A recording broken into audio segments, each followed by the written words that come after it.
of why we're succeeding. Certainly, most presidential candidates have spent a greater proportion of their career in Washington. But part of what I'm trying to do is get Washington to look a bit more like our best-run cities and towns before the reverse starts happening. Because I'm very concerned about the lack of the mentality, the responsibility, the ownership of the kind that a mayor certainly has, of the kind that a commander in uniform certainly has. We don't seem to have that in Washington when it comes to just getting things done. In the same way that I was accountable in my unit for not only anything that I did, but anything that anyone that I trained or anyone who was reporting to me did. It's the same thing as a mayor. And one thing, by the way, you will never hear about is a mayor, a city, shutting down the government because the mayor and the council can't come to an agreement on policy. This is not enough. You just get it done. You just have to get things done. And I think we have a chance also to send a different kind of message by having someone from the industrial Midwest step up. Because my community has a lot in common with communities that I've seen in New Hampshire, communities that I've seen from coast to coast. Not so much based on our size or based on the region we're in, but so many communities where a lot of young people grew up hearing this message that success had to mean getting out. And that's true in rural communities, it's true in industrial communities like mine, it's actually true in some neighborhoods of our biggest cities. And I think we have a president who took advantage of that with a message that basically said that American greatness has to do with turning back the clock. If we just go back to the past, everything will be okay. I think every election is about the future. And this one in particular, I think we're living at one of those moments between chapters in American history. They only come along every so often. And we're both lucky and unlucky to be living in one of those moments. I'd say the beginning of the Reagan years was kind of like that actually set up 30 or 40 years of things working a certain way in our politics. The beginning of the New Deal was like that. It really decided how Democrats and Republicans acted and spoke and thought and governed for almost half a century. And I think the next half century, the one that I'm going to live out my life in, is going to be decided based on the decisions we make right now. Now, I'm not one of those who thinks that you have to have served in the military in order to be a good president. But I do think that it would be useful, especially at a moment like this.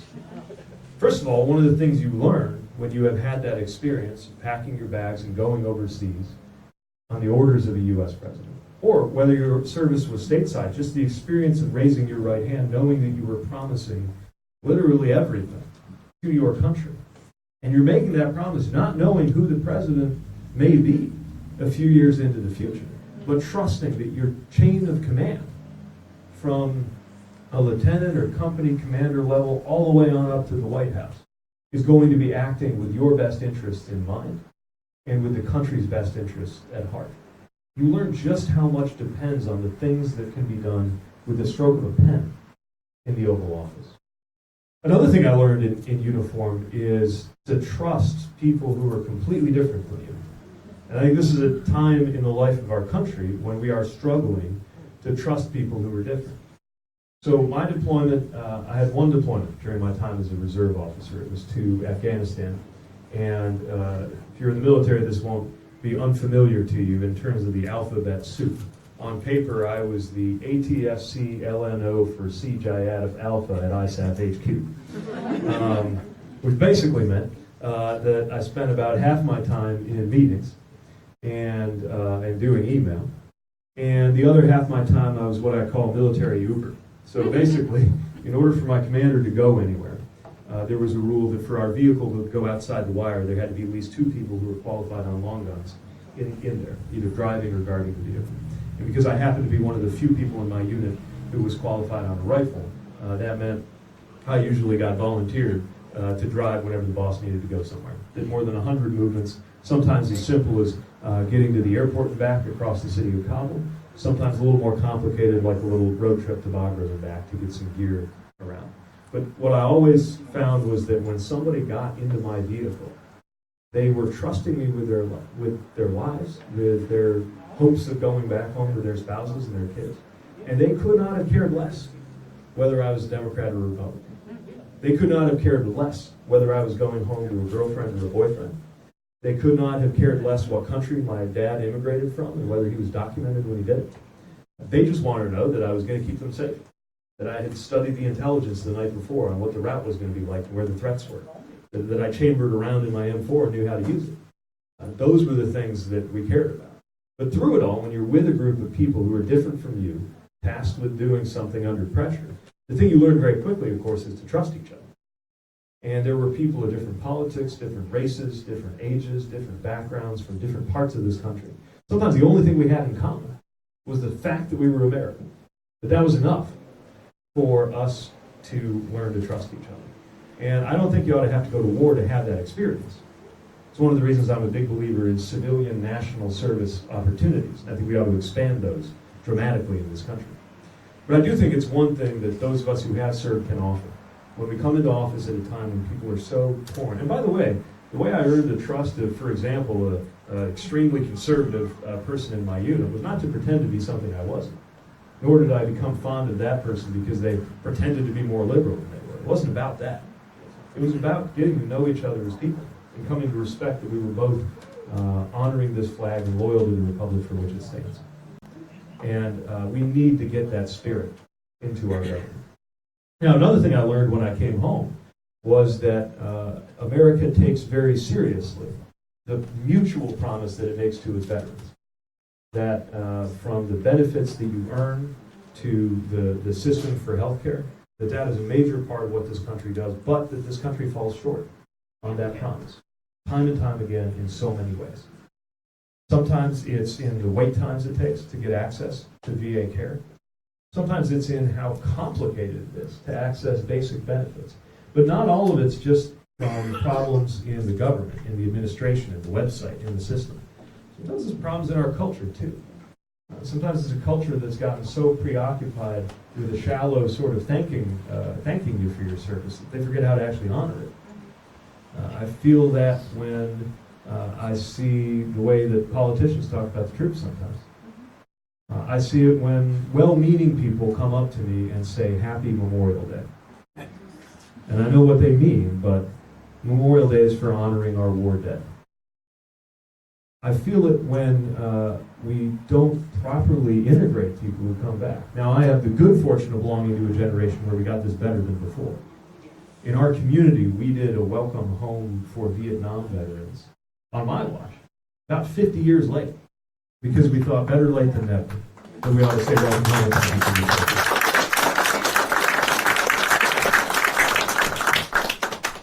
But as a society, we've got a long way to go. We still sometimes treat veterans either more like heroes than they feel, or more like victims, or like there's something wrong with you just because you served. That's the weirdest thing of all. That you come back into this society and we treat you as a problem to be fixed, rather than as someone to be competed over. So what we're doing in South Bend is we've launched an effort to try to establish our city as the most military, family, and veteran-friendly anywhere, by enlisting ordinary residents in helping veterans just navigate. So we set it up through our 311 line. It's not about how we get your VA benefits. That's a whole other issue. It's stuff like how do you pick out, if you want to move into our community, how do you pick out a doctor or a place to take your kid for trombone lessons? The image in my mind is my right-hand man from my time overseas, a gunny sergeant. He's a Marine. I've noticed at least a couple Marines in that. I tried to learn how to speak Marine. It's not one of my languages that I'm fluent in, but I learned to do my best. And he's going to retire at the ripe old age of 38 or so, after doing 20 years, because he enlisted and rose through the ranks. And when he and Mrs. Gunny and their 4 kids are deciding where they're going to move, I want them to choose my community. And so we set out to view veterans like them as people to be competed over. Not just a need to be dealt with. And I think our country's got to have that attitude too. And yes, I think there's value when it comes to the conversation about veterans and the conversation about where we send our troops, to have somebody in there who knows what it's like, to make sure that we are using our troops not ever as props, but rather honoring them for the decision they've made. And so before we go to Q&A, I'll just leave you with this thought that I had a couple weeks ago when we were in South Bend celebrating the high school students who decided that they were going to serve. They're getting ready to go to the academies, they're getting ready to go to the Guard, they're getting ready to go to boot camp. And we had them all up on the stage and we had them sign a certificate of intent and we honored them course, I was there, the principal was there. Part of what I felt is just what every older service member feels looking at a younger one, which is a kind of nostalgia, maybe a little bit tedious, but warm about what it was like to start on that journey. But the other thing that went through my mind was these young people were not even alive on 9/11. They are now old enough to enlist and could be sent into conflict zones from Afghanistan to East Africa based on an action Congress took before they were born. And we owe it to them to figure out a way in this country to end endless war.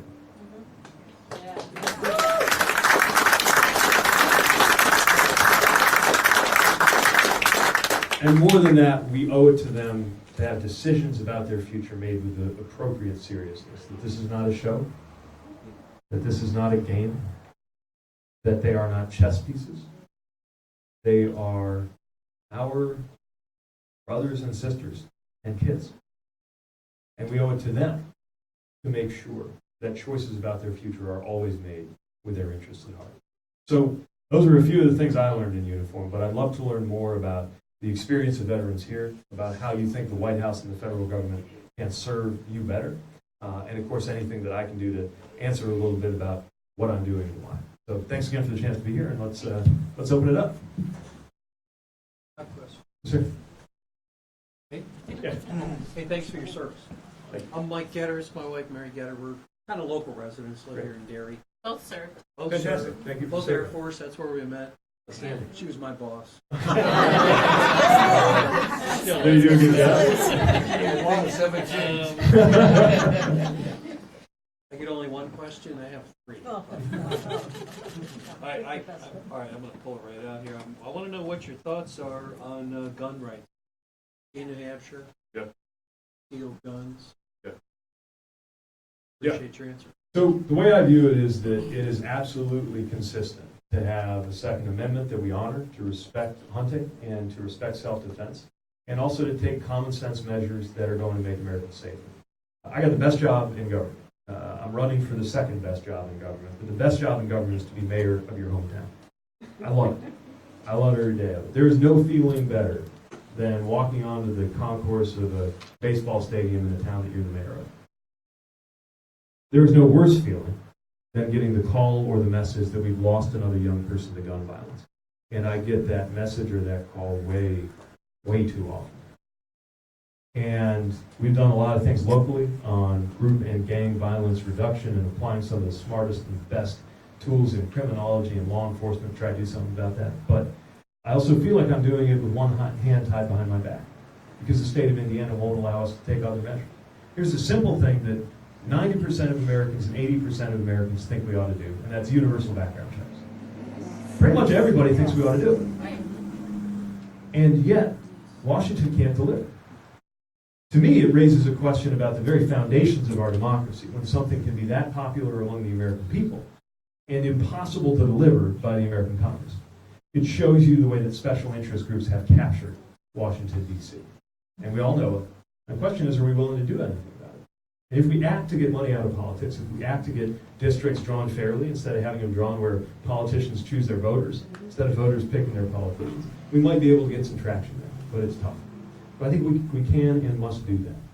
I think we can and must have red flag laws that can disarm domestic abusers, that can identify people who are a suicide risk and try to do so. Because one of the biggest problems with gun death in this country is suicide.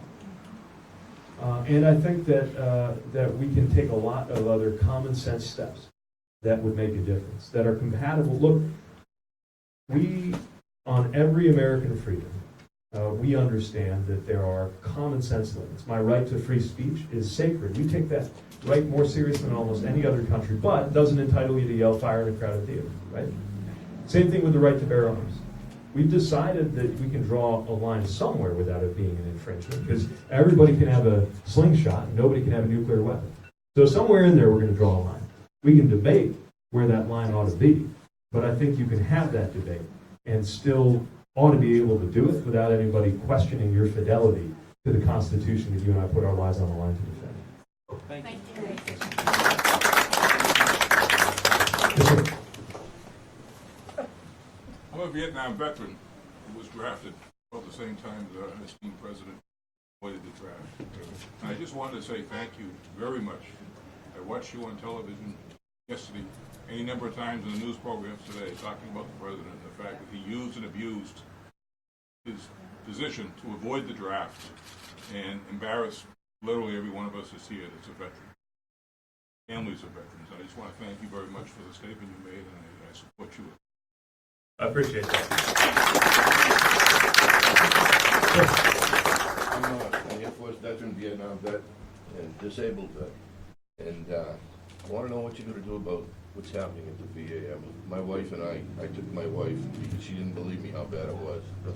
And I went up, and I was given wrong directions.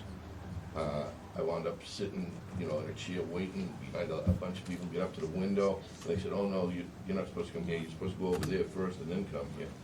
And I wound up upstairs, and the nurse said to me, I had sent in all my medical and everything. They had everything from my doctor because I go to my own doctor. I don't bother with the VA.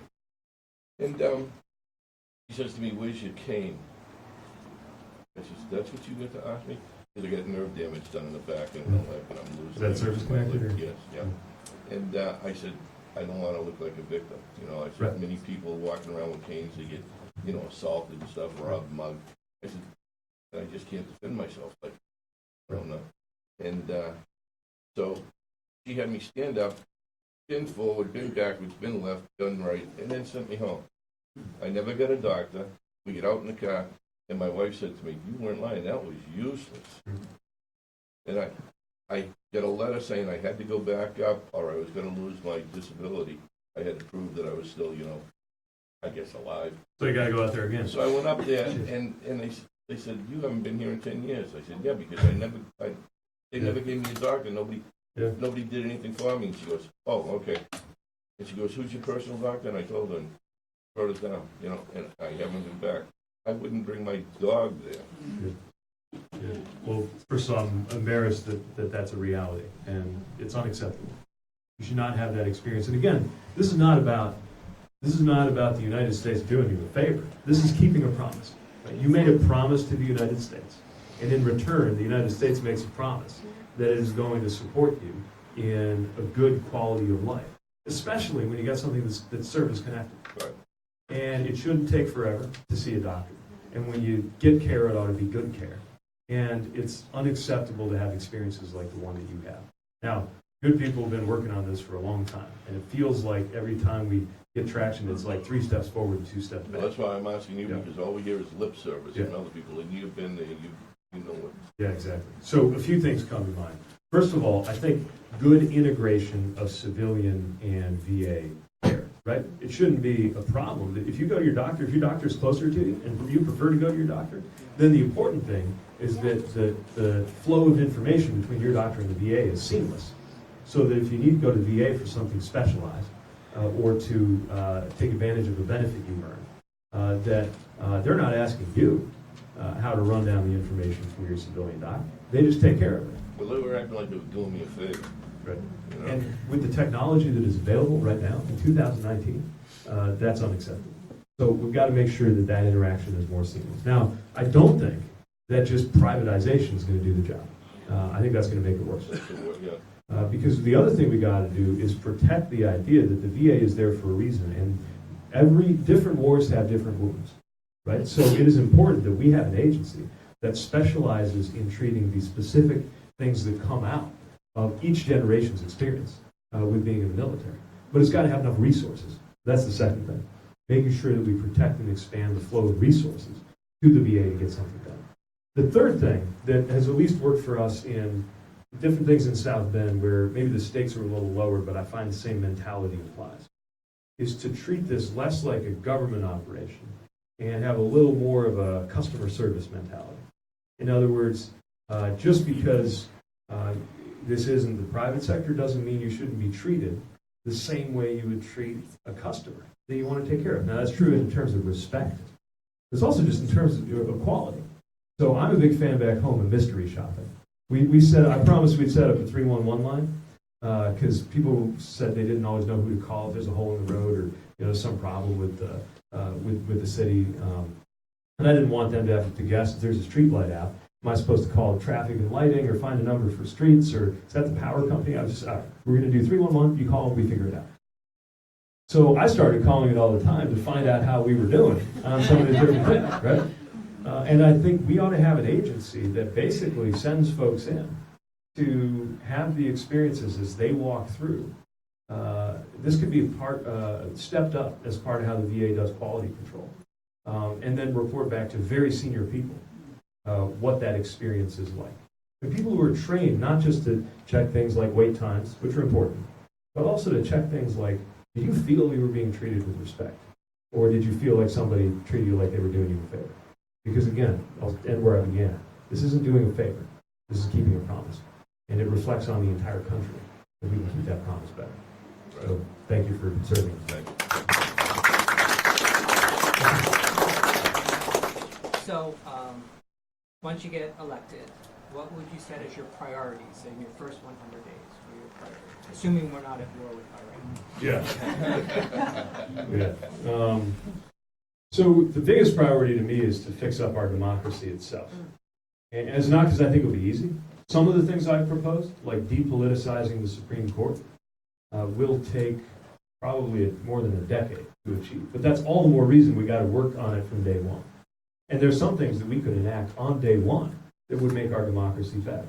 Like H.R. 1, a pro-democracy, anti-corruption bill passed out of the House, went over to the Senate, where it's going to die, because the Senate Republicans won't let it through, and this president would never sign it anyway. I would. Because it does things like make it harder for dark money to get into politics, and make it easier for voters to vote. Every U.S. citizen ought to be able to exercise the right to vote. I remember being in Afghanistan on an election day, and you saw these guys with the purple ink on their fingers. Yeah.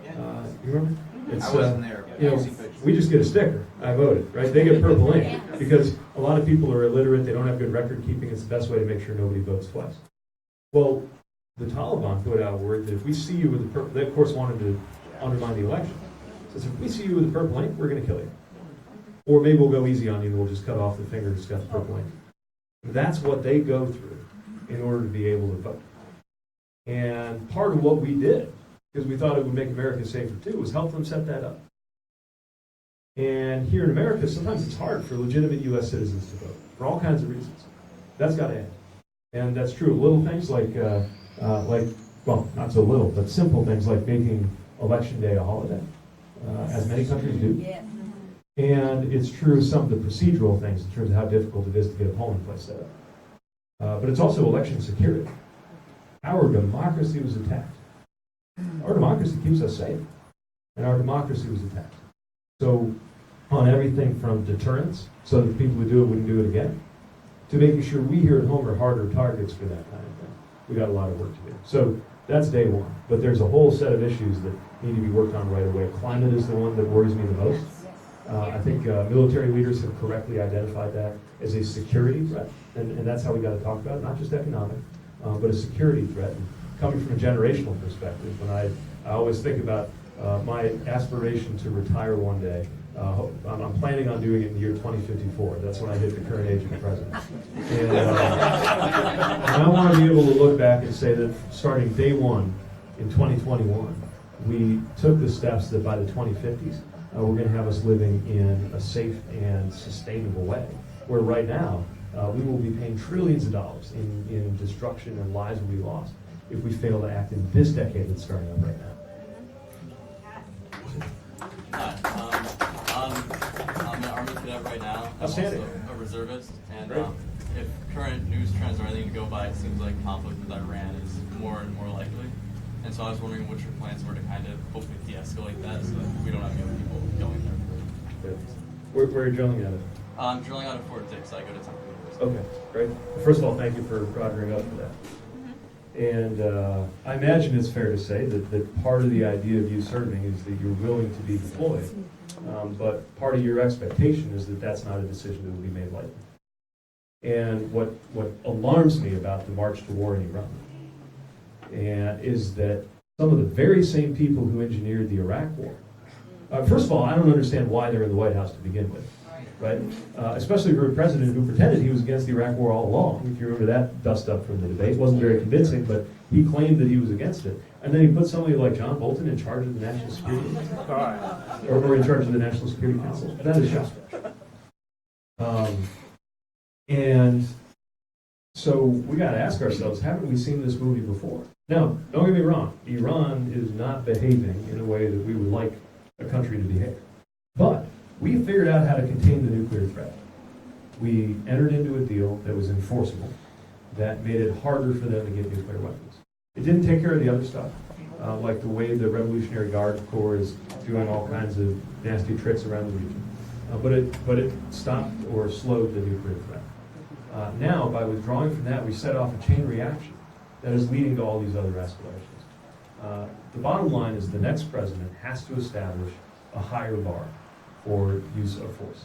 And that bar has to be, you do it if and only if U.S. core life and death interests are at stake, U.S. core values are at stake, and there is no alternative. And we're just not there when it comes to Iran. And for your sake, as well as our country's, we ought to have a president who has that attitude. Because what really worries me, actually, I don't mean to be long-winded, but this is worth mentioning. When the president says he doesn't want to go to war with Iran, that may be true. We've seen the president lose control of international situations. I think he's lost control of the China trade fight. He could absolutely lose control of this. And so it's not just what he wants, but whether he's actually able to manage the dynamics that he has unleashed. Because if you're messing with this sort of thing, you better know exactly what you're doing. And I do not have confidence that he knows what he's doing. Thank you. Just one more, okay. Any ladies, you have a question? Yes, ma'am. Hi there. My family's a service family back from World War II all the way up currently. I am a clinical psychologist. I work a lot with military families. Okay. I'm a clinical psychologist. I work with often with military families, children and teenagers, and they are very anxious about their safety, school safety, going to church, synagogue, mosque. They're across the board, higher than ever. They're also worried about their family members that are deployed. And now they're torn between who to be more worried about. It's a terrifying sort of situation for a child to be in, to be guilty about their own safety over their deployed family member. Just safety in general. What's the message to these children and teens, to their parents, what to do, and what kind of plans do you have for our children's safety? And thank you for your service. Thank you for your family service, and thanks for what you do. It speaks to a broader issue, which is that we are finally beginning as a country to recognize mental health and emotional health as important as physical health. But we're just getting there because people have been afraid to talk about it. And it's obviously something that particularly impacts veterans and military families and a lot of other communities that I care about that I'm a part of, like the LGBT community. And so it's more important than ever that we're responding to the pressures that people come up with. I don't think it's an accident that we're living in this moment where we see a rise in what are called deaths from despair. And it's not the kind of thing that they make movies and TV shows about as often. But it's a security threat because it is contributing to life expectancy going down. That people are self-medicating for these kinds of anxieties with alcohol or drugs. And that, of course, untreated mental health crises can lead to suicide. So what do? Well, we need to, first of all, have a much richer sense of what security means. The security isn't just something you can figure out by putting up a wall. It's making sure our communities are safe. And that's everything from making sure that they're safe from day-to-day crime by having our public safety and law enforcement agencies well-resourced, to dealing with things like you referenced people at worship being afraid. It's happened in my community too. Not a violent attack, but people being afraid. I had to visit a synagogue shortly after the attack in Pittsburgh to reassure the Jewish community. Visited the Muslim community recently to reassure them. And I visited the church in South Carolina where that horrible attack. And people at worship not feeling safe. Especially our words about the Yes. vulnerable Now, children. and in schools. My husband's a teacher, and he didn't go into teaching in order to carry a weapon. If he wanted to do that, he would have joined the military like that. And she shouldn't have to. He should be able to just do his job, and his kids should be able to concentrate. It's hard enough to get through middle school when you're not worried about life safety. It's hard enough. So part of that goes back to gun safety, like I was talking about before. It doesn't take care of everything, but it makes us safer. Part of it is also standing up for each other as a society.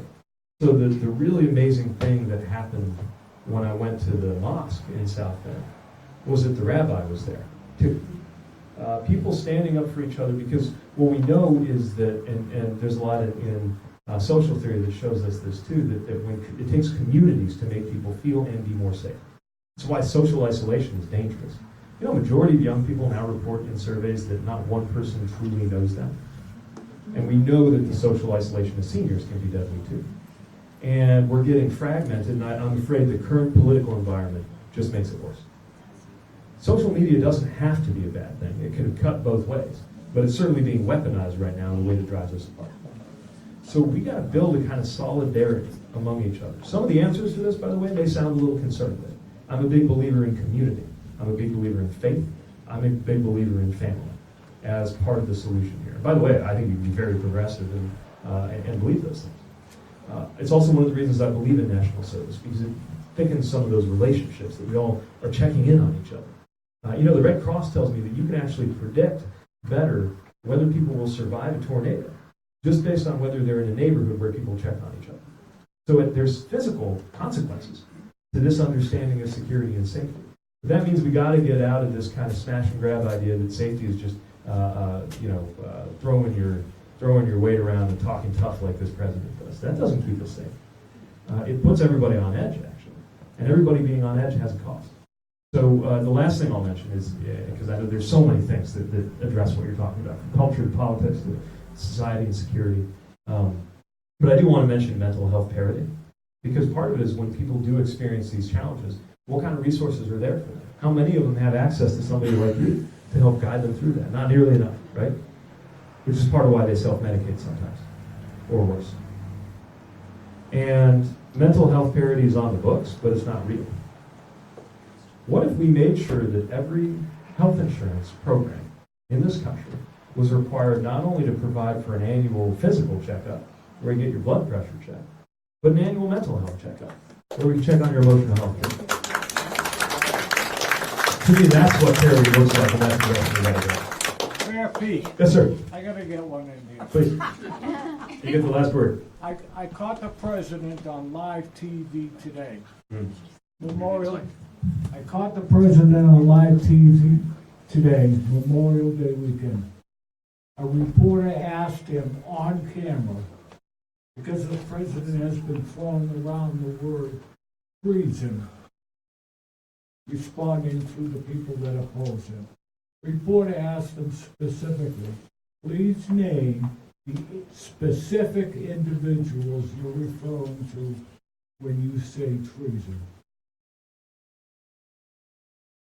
Part of his response, I might add this draft dodger's response, was that a true American war hero, deceased, John McCain, was guilty of treason. That's live TV. I'm sure it'll be on the networks tonight. Your response, sir. Well, sir, I didn't see that, but that's shocking.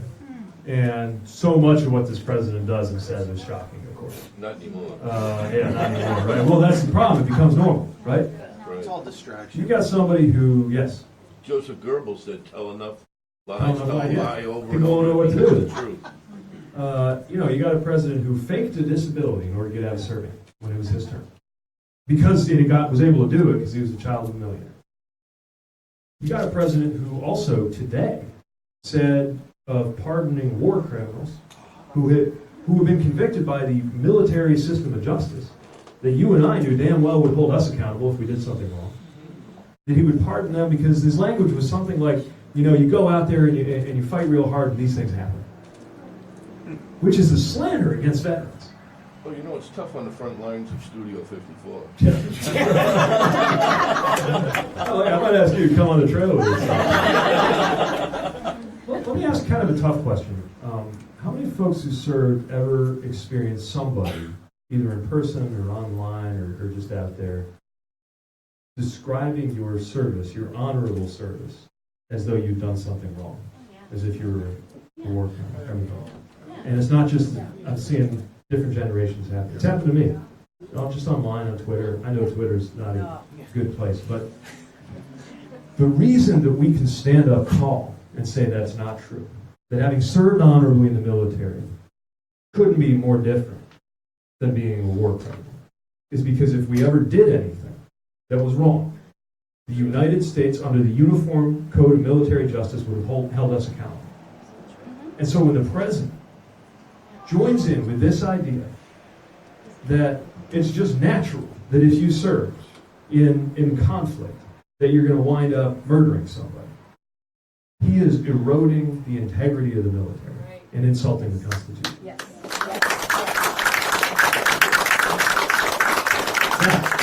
Now, let me close with what this gentleman said, because that's important too. Some of this is a distraction. He knows how we're going to respond when he says something like that. And so we got to do two things at once. Just like I had to, a lot of it, you got to hold two things in my mind, right? I remember being behind the vehicle, behind the wheel of my vehicle in Afghanistan. I'd have two things at the same time, which is that guy carrying a watermelon is probably just a guy carrying a watermelon. He's on his way home to his family, and I have an obligation to make sure he is able to go through his life safely.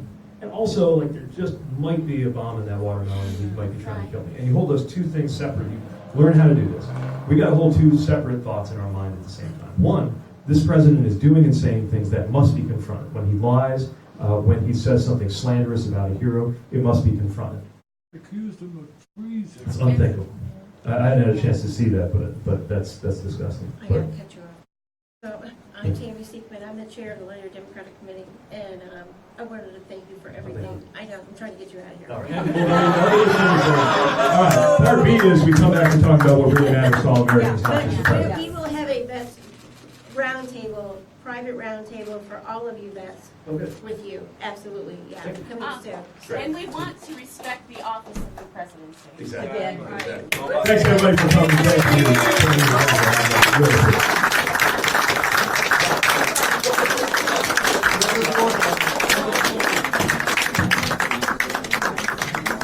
But